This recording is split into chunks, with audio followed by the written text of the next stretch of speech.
Subscribe to channel and press the bell icon for the latest updates. And never miss another update.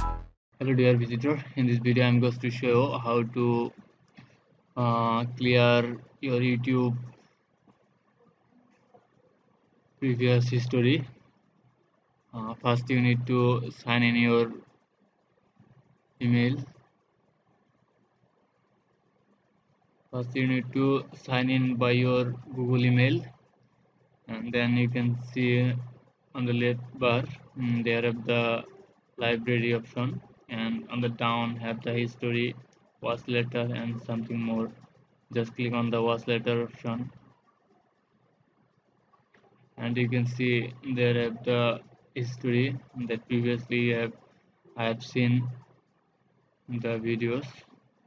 Now I need to clear these histories, and now just click on the clear all watch history, and now click on the clear watch history, and you can see my previous all history have been successfully removed from my history list.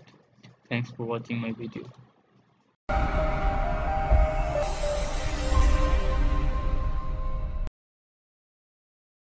Subscribe to channel and press the bell icon for the latest updates. And never miss another update.